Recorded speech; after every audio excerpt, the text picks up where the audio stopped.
Welcome everyone to episode 34 of The World Below, the War in the Heavens podcast. This one is the second of a two-parter, all about Queen Corin I of Annaquist, the Battle Queen. We've only done a two-parter once before in this survey exploration of the world below the War in the Heavens, and that was for the legendary adventurer, pioneer, self-made monarch Eucantha Annaquist, the founder of the dynasty. But Corin I's reign packs in a lot, especially for the fans of military history, and I wouldn't want to let them down. In any case, she deserves more than a superficial survey, which it would be if I had tried to squeeze everything into a single episode. A quick recap of the previous episode. Queen Corin I came to the throne after the untimely death of her brother Daimon IV in a border skirmish with the inland people. She was only 19 years old, and she was thrust into a situation where unprecedented numbers of well-organised and equipped forays by the inland people were taking place, which eventually threatened the very existence of the realm of Annaquist itself. 4 great battles marked this ongoing war: the Battle of Stonlad, 462, the Battle of Lake Zash, 464, the famous Battle of Resk's Crossing, 469, and the tragic Siege of Yemmen, 472. In the last episode I covered the Battle of Stonlad and the Battle of Lake Zash, so this episode will explore the remaining 2, plus some more personal aspects of Queen Corin's life.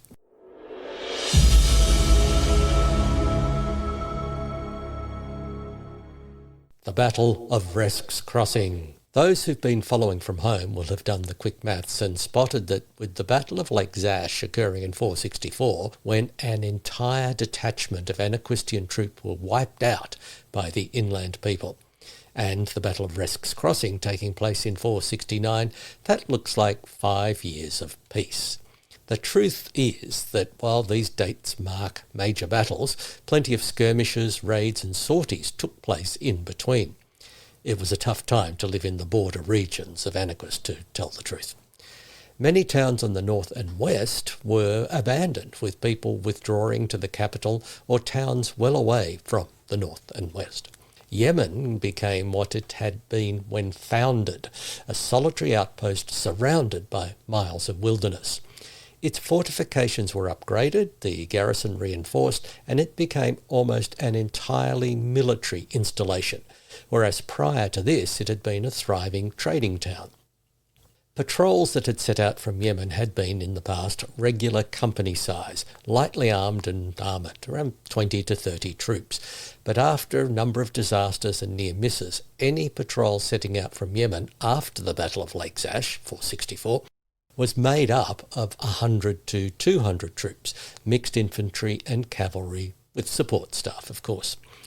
This stemmed the wipeouts, but not much headway was made into quelling the menace of the inland people who continued to press.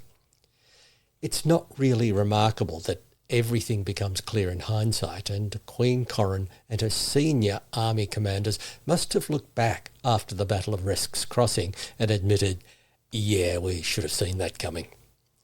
In essence, the skirmishes, raids and sorties in this 5-year lull period proved to be more or less feints to draw attention away from Resk's Crossing, a site some 500 miles south of Yemen, and the only realistic crossing point of the Inman River between Yemen and the coastal realms of Perin and Tinland, where the river meets the sea. And even in those seasons, Resk's Crossing was notoriously dangerous. The 5 years of distractions and feints and a favourable period of drought allowed the inland people to construct massive rope crossings, enough to allow a large military force to ford the Inman River in the year 569 when the water level was low. When I say a large military force, I'm talking about somewhere close to 20,000 troops.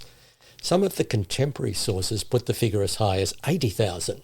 And as you might guess, they are mostly Annaquistian writers who had a vested interest in pumping up the numbers since Annaquist won the battle. Some inland people sources survive, and they put the number around 12 to 15,000. Modern historians, including a number who have recently surveyed the actual battleground, have settled on this 20,000 number, so I'm going to go with that. Having crossed the river with relatively light casualties, the Inland People Army took up position where they crossed and dug in a move that has baffled many since then. Having successfully crossed the river, why didn't the army of the Inland People push north and attack Yemen from the south, a direction that would be totally unexpected? Or alternatively, why didn't the Inland People Army advance to the west, into the heartland of Anaquist, leaving Yemen stranded, so to speak? Many possible reasons have been floated, such as an illness has swept through the army, requiring a pause for recovery, or an observance of some seasonal ritual that required remaining in one place, or inauspicious auguries, or even just overconfidence. The most likely explanation was recently discovered during some excavation works on the site, which suggested that this advance force was constructing boatyards with the view of building barges to transport troops upstream to Yemen and also to help reinforcements from the interior cross the river more easily. They were also building siege equipment, no doubt, for their formidable demon fire canisters. Whatever the reason, this 2 or 3 week pause gave time for the Anaquist troops at Yemen to be alerted to the presence of the Inland People. Not through any careful scouting or patrolling, however. It was instead a farmer. This hero, whose name has never been recorded, witnessed the crossing and assembling of the Inland People Army, saw it for what it was, and dispatched his family downriver as fast as he could. But instead of going with them, he set off overland to alert Yemen, 500 miles more or less, by foot through countryside where a goat track was the height of thoroughfare, and the scouts of the Inland People were abroad. Mostly he had to push through tenacious scrub and through sandy dunes, the typical countryside of this part of the world below the war in the heavens. 6 days it took him, a mammoth feat of endurance, and while it might be expected that he'd collapse once he raised the alarm, this lucky fellow apparently simply turned around and headed back downriver to find his family. Again, it's not recorded whether they were reunited, but if there is any justice in the world, of course they should have been, and they should have lived happily ever after. The Inland People had used the 5 years of relative calm since the Battle of Lexash to their advantage to plan and build their forces. It was also 5 years of relative calm that the Anaquistians had had as well. Queen Corin had used the relative lull to invigorate her senior commanders as well as rally her troops. She negotiated a new treaty and trade compact with Gesh and poured more money into the military. She faced some resistance, however, when she insisted that the Parshel and Inman rivers shouldn't just be considered useful barriers, they should be considered as strategic assets. To this end, she established an inland naval establishment some 10 miles upstream of Yemen. This included substantial boatyards, a garrison and an arsenal. She seconded some of the best commanders and shipwrights from the Miro Naval Academy and demanded that some sort of fleet be established, something far and above the patrolling skiffs and small keelboats that had hitherto been the only naval presence in and around Yemen. This inland naval base was quickly dubbed Port Corin by the workers who laboured day and night in laying the foundations. With the inpouring of personnel, the name quickly became the common parlance. When the Queen objected, unhappy with a cult of personality, her advisers urged her to accept it as an honour and a sign of the goodwill she had from her people. With reluctance, she agreed, and Port Corin it became. Eventually, it would be the largest inland naval installation, with a sizable town attached, but that came much later. This was the early days. Still, with a dedicated facility came the chance to plan and systematise the craft the Inland Navy would use. The standard attack craft quickly became a modified form of the many-oared warship used in coastal waters, the bireme. 2 banks of oars around 25 metres long with a formidable bronze ram. With the right sort of crew, it could speed up the river against the current nearly as fast as it went downriver. Within months of the establishment of Port Corin, a flagship was launched, the 35-metre-long Queen's Pride. Finished to the highest of standards, with every worker displaying masterly skill in woodwork and scrolling, the Queen's Pride was famous for its beak, which wasn't simply bronze, it was scale-inlaid bronze, which gave the beak magically enhanced strength and sharpness. The scales were worked in such a pattern to make the ram unbreakable for all intents and purposes, and also capable of slicing through the thickest of hulls. It even had little difficulty in severing anchor chains, no matter how strong the iron. When news came to Yemen of the inland people incursion across the river at Resk's crossing, the inland navy was up for its first true engagement. At this point, though, Queen Corin had a dilemma. Would she ride at the head of the army as it marched south to meet the inland people force, or would she sail on the Queen's Pride as it sped its way down the river? And how was this division of forces to be managed? How could the Navy and the Army of Anarchist ensure that they would descend upon the inland people encampment at the same time for maximum effect? Necessity being the mother of invention, Queen Corin turned to her court magician, a theorist named Althea Bellmander, and put it to her that it was vital for her to come up with something that would do the job of coordination. While Corin was not renowned for half punishment or brutal treatment, plenty of her ancestors had been, which may have focused Bellmander's mind, and she came up with a marvellous solution, a pair of magical hourglasses. Ingenious was the perfect word to describe these devices. According to Althea Bellmander, she had chosen a very special number of heavenly scales, then crushed them, which was a feat in itself, as scales are notoriously durable. Then she combined the powdered scales in a particular ratio, essentially a recipe that relied on certain calculations which sprang from her theoretical hypothesis about the nature of scales when in close contact with each other. Althea Bellmander had a theory that in the right combination, scales could essentially be intertwined, so that when moved apart they were still linked, no matter the distance. Using this crushed powdered scale dust, with some assistance from some scholars from Vesbesely, as the sand in specially constructed hourglasses, the magical properties ensured the two timepieces kept the same time, no matter how far apart they were. A staggering magical triumph, particularly given the short time she was given. And if that wasn't an achievement enough, Bellmander, almost as an afterthought, made these hourglasses self-turning, so that when the upper chamber had emptied into the lower, the entire hourglass rotated by itself and the process began again. All that was needed was for someone to mark how many times the hourglass turned, and the timing could be trusted. Skipping ahead a little, this job was given to pairs of cabineers, 10 or 12-year-olds, who were most often the most menial workers on ships and could be spared for such a watch duty. As a result, showing their conscientiousness, these cabineers gained some status and were considered good luck and were treated much better than they had been aforetimes.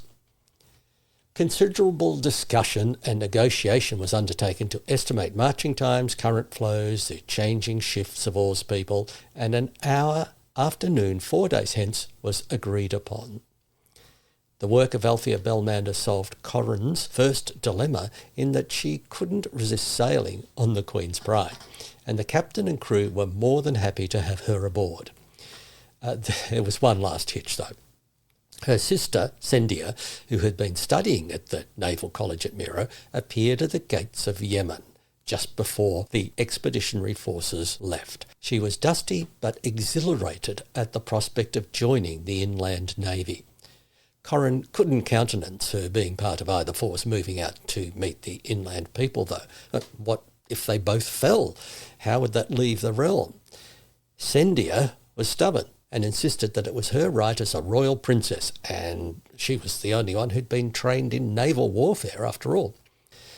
It took hours that Corin didn't have, but eventually she convinced Sendia to remain behind and supervise the construction of more warships. Corin's fleet surged downriver, not only loaded with archers, but with thousands of troops who were given the mission of landing on the western side of the river to take the bridgehead there in order to prevent a retreat by the inland people. They would either hold the bridgehead or destroy the bridge, depending on circumstances.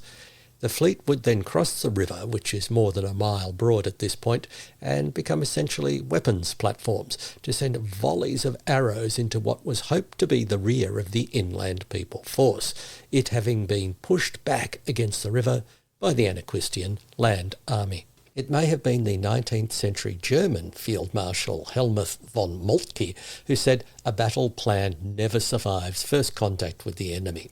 But in the world below the war in the heavens, it was the 17th century military theorist Eras Milchwood who wrote, "Battle plans are like cowards. When engagements begin, they're worthless." And so with the Battle of Resk's Crossing. The magical pair of timing hourglasses, the signal flags, the bravery of runners, riders and swimmers risking their lives to deliver dispatches between commanders, everything was done to ensure the Anaquistians could deliver a coordinated pincer attack, but nobody thought to tell the Inman croakers. The Inman croaker is a large fish, 2 metres long when mature, and it has the unusual habit, when alarmed, of rising to the surface and emitting a loud, echoing noise that many have called more of a bellow than a croak. Upon hearing this, other croakers often rise to the surface and return the call, and sometimes huge numbers are receiving and repeating these calls up and down the river in a deafening chorus. When one of the advance Anaquistian warships ran into a large basking croaker a few miles from the rendezvous, a cascade of bellows, croaks and grunts echoed up and down the river. Inland people, sentries and pickets rushed to the riverbanks to see what was going on, and before the Anaquistian fleet had time to disembark their troops on the western shore, as planned, the alarm had been raised, and the inland folk rushed to equip and arrange themselves in formation ready to meet the overland attack they could see coming. The Anaquistians charged and were met solidly by the inland people, who resisted stoutly for hours, but they were gradually pushed back toward the river and the rope crossing. At this moment, keen eyes on the fleet, those who weren't simply watching the battle, but had the nous to keep an eye on the western shore, raised another alarm.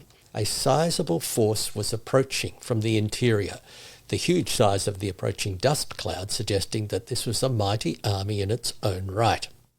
The reason for the inland people digging in and not advancing instantly became clear. It was waiting for the other half of their army. If this second inland people army was able to reach the rope crossing and join the first, the Anaquistian land army would be vastly outnumbered and it would be doomed. When this was obvious, the navy commanders importuned Queen Corin to beach the warships and disgorge the troops on the eastern side of the river to reinforce the attacking Anaquistians. If successful, and with some luck, the first inland people army could be dispatched and the rope crossing cut before the second could cross the river. But even as this was clamoured for, the inland people facing the Anaquistians on the eastern shore retreated in formation until it was in fierce defensive formation around the bridgehead to stop it being taken easily.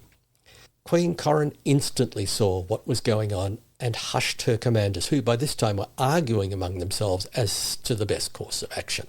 With a few swift orders to the captain and the chief of oars, Corin took up position in the bow of the Queen's Pride. The flagship rose on its oars and thrust forward, moving through the fleet like a shark among herring. Faster and faster it sped downriver until the rope bridge was near, just as the inland people western shore force reached its bridgehead.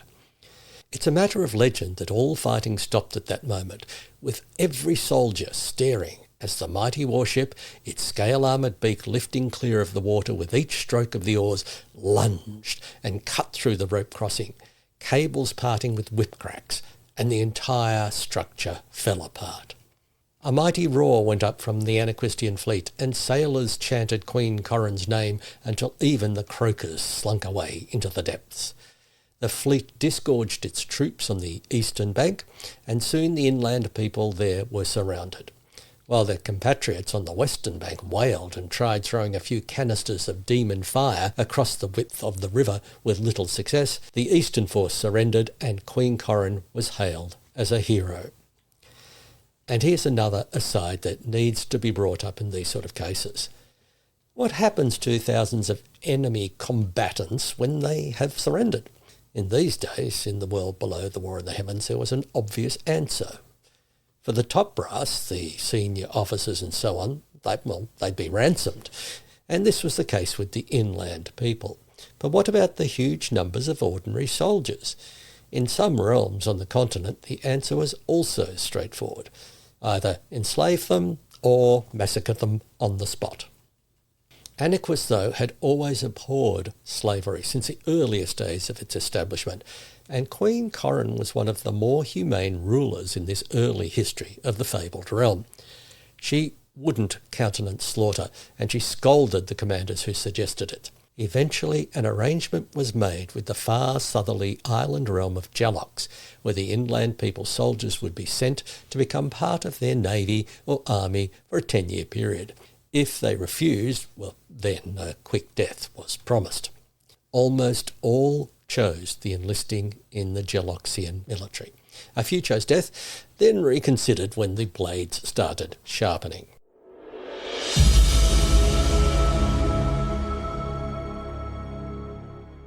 The Siege of Yemmen, 472. Queen Corin's triumph at the Battle of Resk's Crossing was hailed throughout Aniquist. Parades were held, celebrations broke out, songs were written praising her bravery and cleverness. Throughout, Corin was gracious but subdued. She'd seen the size of the inland army on the western side of the river, and she knew they wouldn't go away. It was 10 months after the Battle of Resk's Crossing in late 470, while Queen Corin was in the capital adjudicating on a long-running and tedious land dispute, that a huge inland people army swept down on Yemen from the north, using the Parshel River to carry a fleet of barges loaded with infantry, cavalry and siege weapons right to the door of Yemen. Within days, the walls were breached and the city taken with horrible loss of life. 10 miles upriver, Port Corin was also attacked, but the naval forces there managed to keep the inland people at bay long enough to add extra fortifications both landward and on the riverside, while the warships stationed there made short work of any attack barges. In the capital, Queen Corin raised a massive army and rode at its head to Yemen. 4 major attacks were made on what was now an extremely well-held city. The inland people had dozens of their mobile siege engines inside the walls, and demon fire exacted a terrible price every time the Aniquistians tried to take those walls. After dreadful losses, Corin rejected any more attacks and instead opted for surrounding the city and besieging it. The fertile lands to the south of the rivers, and having command of the waterways for supplies, meant that Corin's army had no trouble with provisioning. With warships from Port Corin massing, they smashed the inland people watercraft, which meant that starving out the occupiers of the city was a realistic aim. As the months went on, Corin sent negotiators again and again asking for surrender. She even offered the besieged inland people the chance to leave unmolested, to retreat to their homelands, but every entreaty was rebuffed. Inland people forces from the west and north tried to relieve their compatriots, but the Aniquistians ruled the waters and every effort failed. The inland people held Yemen for another 14 months. Tales were later told of their privations, eating rats and shoe leather, ridden with scurvy in the middle of a vast army, a time of existential horror, like being lost in the desert on a horse with no name. Early in the new year of 492, the inland people troops holding Yemen had had enough. Instead of surrendering, though, they lowered the gates and charged the Aniquistians with no hope at all of achieving any sort of victory. They staggered, wobbled and threw themselves at the Aniquistian front line, who faced them sternly but with great pity. Very few of the inland people had the strength to draw a bow, But one of those very few launched a feeble arrow that didn't just strike a blow, it landed itself in the history books. Queen Corin had come to the front lines to see if she could offer the inland people terms of surrender at this last moment. Unarmoured, helmless, she was struck in the eye by the lone arrow and died instantly.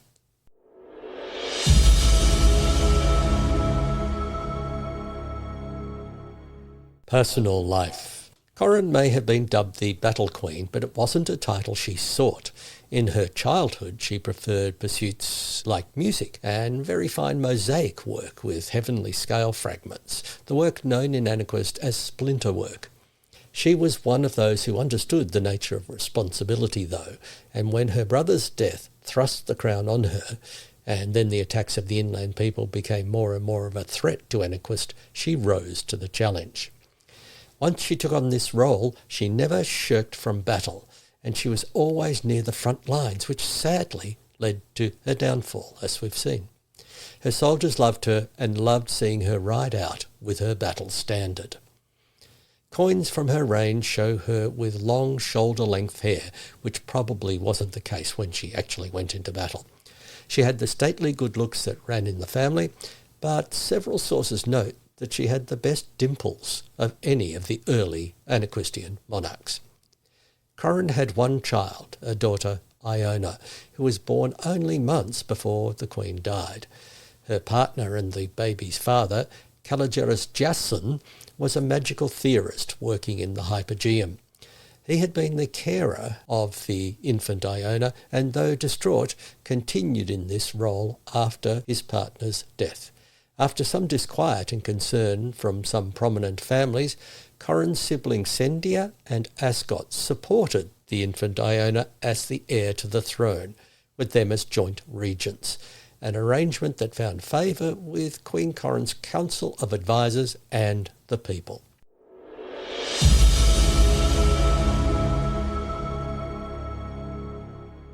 Last words. Queen Corin, the Battle Queen, a reluctant but inspirational leader. This has been The World Below the War in the Heavens, a podcast exploring the history, culture and esoterica of the world below, a continent of magic and mystery with inhabitants who keep one eye on the sky at all times. I've been your host, Michael Pryor. If you'd like to find out more about me and my books, pop over to www.michaelpryor.com.au. Farewell.